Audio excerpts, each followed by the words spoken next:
मुझे आमंत्रित किया है कि संस्था में यहाँ आकर के आपको क्या अनुभव हुआ है। यहाँ आकर के जिस अलौकिक शांति का अनुभव कर रहा हूँ, जो अनुभूतियाँ हो रही हैं, जो वाइब्रेशन मिल रहे हैं, उनका वर्णन कैसे करूं।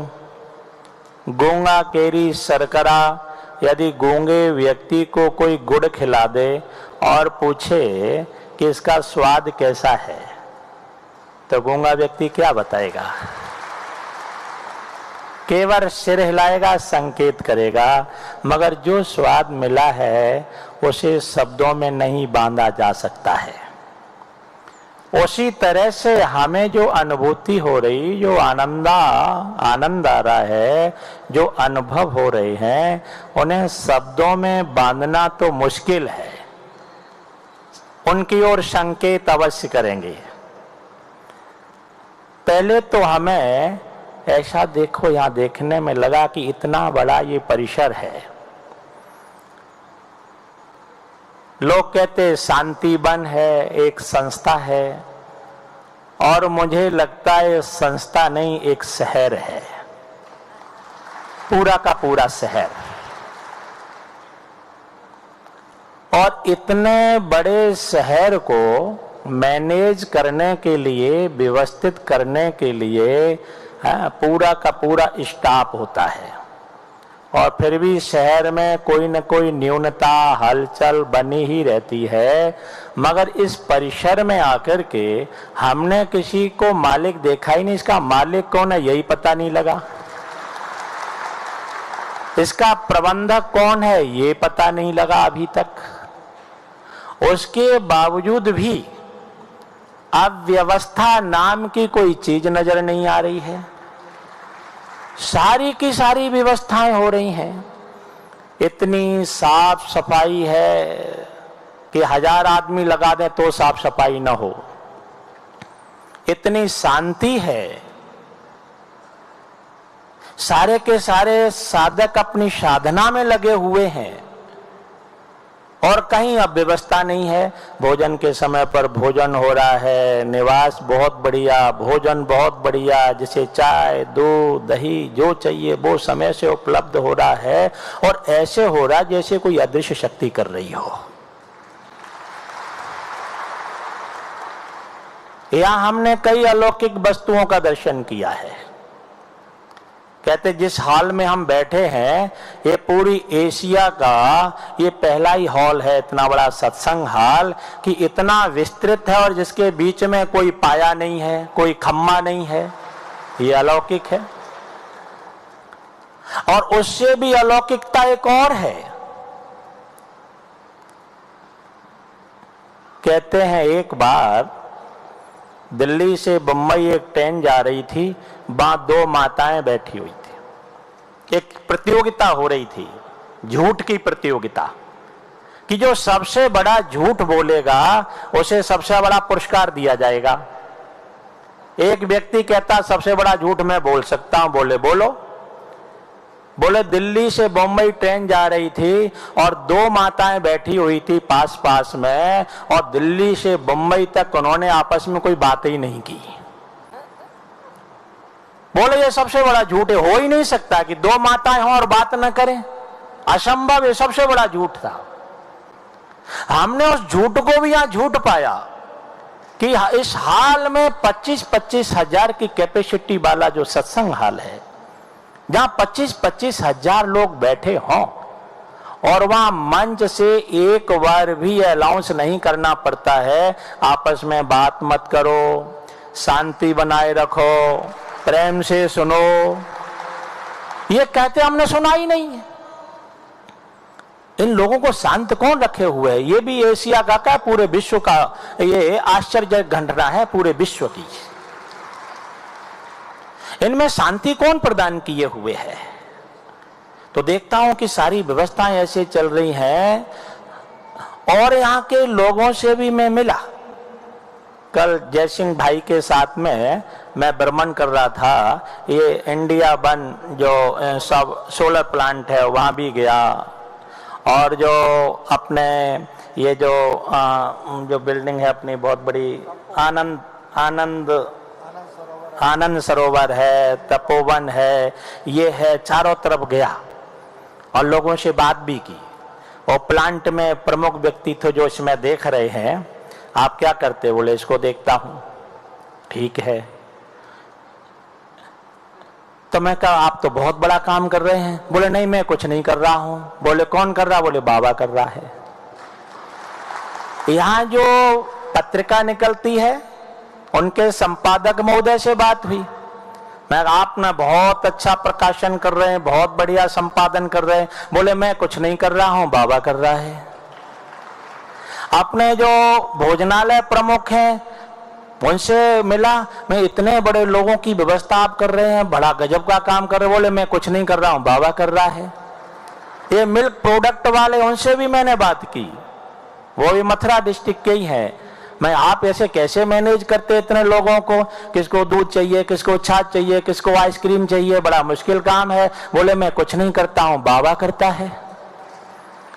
सारे जिन पर विशेष दायित्व है वो सारे के सारे विनम्र दिखाई दिए हैं, इतने विनम्र कि इनके पास कुछ है ही नहीं, अहंकार नाम की चीज नहीं, स्वाभिमान नाम की चीज नहीं, इतने झुके हुए हैं। तो मुझे लगा झुके क्यों हैं। कल मैं दादी जानकी दादी जी के निवास पर गया था और वहां हंसा बहन जी मिली, उनसे भी बात हुई। वो कहती, दादी जी कहती हैं झुक झुक माने विनम्र बनो, मितव्ययी बनो, फिजूल खर्ची मत करो। तो उनका जो शब्द सुना था कि झुक माने विनम्र बनो। और विनम्र कौन व्यक्ति बनता है? जिस वृक्ष पर फल आते हैं तो वृक्ष झुक जाता है, फलदार वृक्ष झुकता है और निष्फल वृक्ष है वो अकड़ के खड़ा हो जाता है। तो सारे के सारे झुके हुए हैं। क्यों? क्यों इन्होंने कुछ पाया है, इनकी कुछ अनुभूति है। ये कहने से इतना संभव नहीं है, कहने से कोई व्यक्ति झुक जाए, कहने से चुप हो जाए, कहने से शांत हो जाए। इनकी जो साधना, इनके अंदर कुछ है। यहां देखने से लगता है कि यहां ईश्वरीय शक्ति, बाबा की शक्ति, या सारे के सारे काम एक अदृश्य शक्ति कर रही है। वो अदृश्य शक्ति कौन? वो बाबा की शक्ति है जो सारे के सारे काम कर रही है। तो हमारा यहाँ का बड़ा अच्छा अनुभव लेके जा रहा हूं, बड़े अच्छे वाइब्रेशन लेके जा रहा हूं। और मैं गौशाला भी गया, गायों को बड़ा तंदुरुस्त देखा, बड़ा अच्छा देखा। तो मेरे मन में एक आया, यह मेरा व्यक्तिगत विचार है कि इतना बढ़िया काम, इतने भवन भी बहुत बढ़िया बनाए, सोलर प्लांट भी मैंने पूरे एशिया का 1 नंबर है, इतनी बड़ी संस्था है, तो गायों का भी थोड़ा विस्तार हो, वो भी देसी गाय हो, जिससे कि जो हमें दूध की आमदनी बाहर से करनी पड़ती, बाहर से लेना पड़ता है, वो दूध भी संस्था का ही हो जाए, तो शुद्ध भी होगा और अच्छा भी होगा, और साथ में गायों का पालन भी होगा। यद्यपि खर्चा कुछ बढ़ेगा, लेकिन आप जो उगाते हैं यहाँ, इतने वातावरण शुद्ध करने के लिए वृक्ष लगाए गए हैं, तो वृक्षों को भी खाद चाहिए। ऑर्गेनिक आपके यहाँ चलता सब कुछ, तो गायों का जो वेस्ट होगा, गोबर होगा, वो खेत खा लेंगे, खेतों का जो खरपतवार होगा वो गाय खा लेंगी, दोनों का काम चलता रहेगा। तो इतना, ये हमारा सुझाव है, अगर उचित हो तो हमें इतना अच्छा लगा। यहाँ व्यक्ति को देख देख के लगता है कि यहाँ के कण कण में बाबा की रूह समाई हुई है। कल बात हो रही थी, हंसा बहन जी कह रही थी ना, ये दीदी चली गई, लेकिन ये बता के गई। तो मैंने कहा दीदी कहीं भी नहीं गई है, मैं इतने 2-3 दिन हो गए यहाँ लेते हुए, मुझे लगता है कि अभी तक वो व्यक्त शरीर में थी। और एक ही दीदी नहीं, चाहे वो प्रकाशमणि दादी जी हों, गुलराज दादी हों, और वो मोहिनी दादी जी हों, जितनी भी दादियां हैं, लगता गई कहीं भी नहीं है। पहले वो दृश्य शरीर में थी, भौतिक शरीर में थी, अब अदृश्य रूप से यहाँ विराजमान है, और यहाँ के कण कण में विराजमान है, और तुम्हारे मन में विराजमान है। कि कोई तो ऐसी शक्ति है जो सभी को जोड़ करके रखी हुई है। नहीं तो जहां चार बुद्धिमान व्यक्ति इकट्ठे हो जाएं और वहीं विघटन पैदा हो जाता है, वहीं खींचातानी पैदा हो जाती है।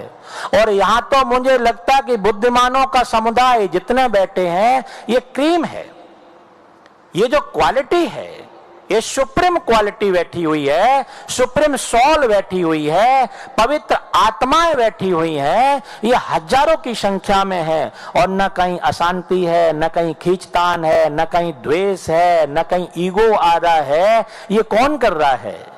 ये कोई शक्ति है, अदृश्य शक्ति है, जो तुम सबको सबके हृदय में विराजमान है। उसका मैं अनुभव कर रहा हूं, उसका आप भी अनुभव कर रहे हैं। और इससे बड़ा आश्चर्यचकित क्या हो सकता है? इससे बड़ा अनुभव क्या हो सकता है? इससे बड़ी दिव्यता क्या हो सकती है?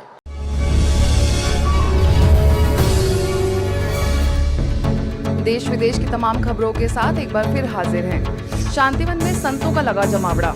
इन दिनों ब्रह्मा कुमारीज के मुख्यालय आबू रोड स्थित शांतिवन में संतों और महात्माओं का जमावड़ा लगा है। यह जमावड़ा श्रीमद् भगवत गीता सम्मेलन के लिए है। संत और महात्मा अब खुलकर कहने लगे हैं कि ब्रह्मा कुमारी संस्थान के ज्ञान और राजयोग से ही व्यक्ति श्रेष्ठ और महान बन सकता है। संतों का डायमंड हॉल में सम्मान किया गया। सम्मान से अभिभूत इन संतों और महात्माओं के दिल में ब्रह्मा कुमारीज के लिए क्या है, आइए सुनते हैं।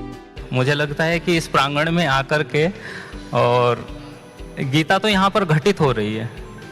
जहाँ भी बीच बीच में स्लोगन लिखे हुए हैं गैलरीज में या कक्ष में इत्यादि में, वो सब गीता से ही ओतप्रोत है। वो कहीं ना कहीं हमें गीता की ओर ही इंगित करते हैं। तो जिसने भी यहाँ पर ये व्यवस्था बनाई है, बाबा के बाद जो दीदियों ने जो संचालन किया है, विशेष रूप से ये साधारण व्यक्तियों का तो कार्य हो ही नहीं सकता। ईश्वर की और बाबा की जिन पर विशेष कृपा है, वही ये कार्य कर सकते हैं। शांति का संदेश, भारतीय संस्कृति का संदेश देने वाली यह संस्था, आध्यात्मिक संस्था, विश्व में यह एकमात्र ऐसी संस्था है जहां भगवान को भी त्वमेव माता से संबोधित किया गया है। शिक्षक दिवस पर शिक्षकों के लिए विशेष सेमिनार। नैतिक मूल्यों का समावेश किए बिना वर्तमान शिक्षा अधूरी है। शिक्षक देश के लिए भविष्य के निर्माता हैं। शिक्षक एक ऐसी आधारशिला है जो देश की दिशा और दशा बदल सकते हैं। सामाजिक परिवर्तन में शिक्षकों की महत्वपूर्ण भूमिका है। आज विशेष शिक्षक दिवस के अवसर पर ब्रह्मा कुमारीज के शिक्षाविद प्रभाग द्वारा रायपुर के शांति सरोवर में परिचर्चा का आगाज हुआ। समारोह में भिलाई से स्वामी विवेकानंद तकनीकी विश्वविद्यालय के कुलपति doctor M.K. Verma, IIT Bhilai की डायरेक्टर रजत मूना, IIIT के registrar lieutenant colonel Rajesh Kumar Mishra ने उपस्थित होकर अपने दिल के भाव रखे। जब समाज की बात करते हैं, आदर्श समाज के संकल्पना करते हैं, आदर्श समाज का स्वप्न देखते हैं, तो हम सबकी भी ये नैतिक जिम्मेदारी बनती है आज और इसी वक्त से, जहाँ पे बन पड़े, जहाँ पे समझ आए, हम इन चीज़ों को, इन मूल्यों को, जो भी हमारे संपर्क में आते हैं, उन मूल्यों को वहाँ पे समझाने की, एहसास में लाने की, संस्थापित करने की और उनको क्रियाशीलता में लाने के लिए अपना पूर्ण सहयोग दें।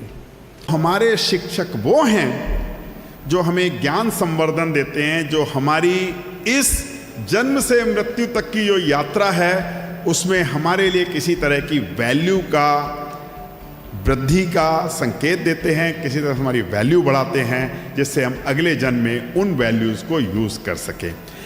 बेशक हम बहुत अच्छा प्रगति कर रहे हैं अपने एजुकेशन सिस्टम में, बट अब वो समय आ गया है कि जो वैल्यू बेस्ड एजुकेशन सोसाइटी या सिस्टम की जो बात करते हैं, जो हमें एक अच्छा सोसाइटी देगा, यह एक बाइंडिंग फैक्टर होगा। वैल्यू बेस्ड एजुकेशन सोसाइटी में हम रहें, बच्चों को एजुकेशन दें, और हम सब, जरूरी नहीं कि इसके लिए हमें फिर से छोटा होना पड़ेगा, हम किसी भी वक्त जो है शिक्षा को ग्रहण कर सकते हैं, इस चीज़ को आत्मसात कर सकते हैं कि जहाँ भी मौका मिले हम इस समाज के प्रति और संवेदनशील बने।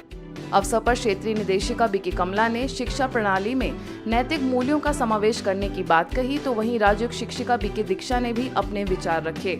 सद्बुद्धि जब आती है, हमारे अंदर महसूसता शक्ति आती है, और फिर हमारे अंदर एक दिन में नहीं, राजयोग का अभ्यास करते करते, ज्ञान सुनते सुनते हमारे अंदर मूल्य आने लगते हैं। आप सभी जानते हैं कि शिक्षक दिवस भविष्य को आकार देने में निरंतर, निस्वार्थ और कीमती प्रयासों के लिए अपने शिक्षकों के प्रति सम्मान और कृतज्ञता को अर्पित करने का अवसर और उत्सव है। शिक्षक देश में गुणवत्ता की शिक्षा प्रणाली को समृद्ध करने में निरंतर कार्यरत है, मगर उसी शिक्षा में नैतिक मूल्यों की धारणा कैसे की जाए, इस उद्देश्य को लेकर गुरुग्राम के ओम शांति रिट्रीट सेंटर में future of the nation the my responsibility विषय पर सेमिनार का आगाज हुआ, जिसे ORC की निदेशिका BK आशा ने उद्बोधित किया। बच्चों के व्यक्तित्व का निर्माण, उनके चरित्र का निर्माण, उनकी कॉन्शियंस को अपील करना, इसके द्वारा हम परिवर्तन लिया। ओम शांति। नमस्कार, मेरा नाम अरुणोदय शर्मा। सबसे पहले मैं यहाँ इस हॉल में जितने भी मेरे बड़े भाई और मेरी बड़ी बहनें बैठी हैं, उन सभी को मेरा चरण स्पर्श।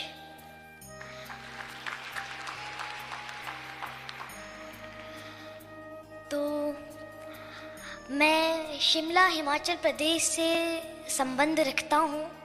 तो वहाँ के जो प्राचीन मंदिर है, तो वहाँ पर जो शक्ति का अनुभव होता है, जो वो सकारात्मक शक्ति का अनुभव होता है, वही शक्ति मुझे इस बाबा के घर में भी महसूस हुई। तो बाबा ने बुलाया मुझे, तो मैं आ गया और मैं भी बड़ा सौभाग्यशाली हूँ कि मैं बाबा के घर में हूँ और बाबा के घर में मुझे आश्रय मिला। तो यहाँ से मैंने कई कुछ सीखा और वो चीज़ें सीखने को मिली जो कि आज तक ना किसी ने सिखाई थी और ना ही कभी मैंने कहीं सीखी थी। तो वो भी मुझे बहुत अच्छा लगा। तो यहाँ पर अलग अलग चीज़ें देखने को मिली। हम तपोवन गए, वहाँ पर हमने शांति का एहसास किया। गॉडलीवुड स्टूडियो में हरीलाल भाई ने हमें पूरा वहाँ पे घुमाया कि कैसे वो काम होता है, कैसे कार्य होता है वहाँ पर। तो मैं यहाँ ब्रह्म कुमारी संस्थान से, बाबा के घर से, मैं जो अपने जीवन के लिए एक चीज़ जो यहाँ से सीख कर जा रहा हूँ वो यह है कि शांति का अनुभव करना एक आत्मा के लिए कितना ज़रूरी है। जब तक आत्मा शांति को महसूस नहीं करती, तब तक हमारा आत्मा भी शांत नहीं रहती और हम अपने जीवन में कुछ कार्य भी नहीं कर पाते ढंग से।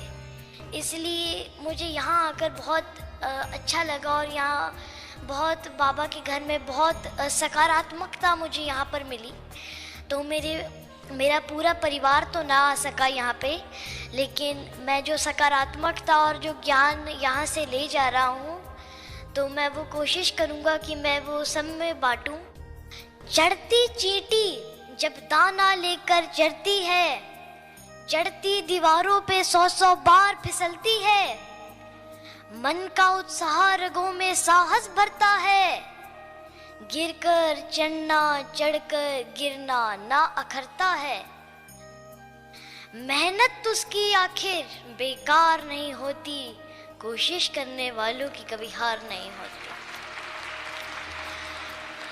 असफलता एक चुनौती है, उसे स्वीकार करो। क्या कमी रह गई देखो और सुधार करो। जब तक सफल ना हो नींद चैन त्यागो तुम, संघर्ष का मैदान छोड़कर मत भागो तुम। कुछ किए बिना ही जय जयकार नहीं होती, कोशिश करने वालों की कभी हार नहीं होती। धन्यवाद।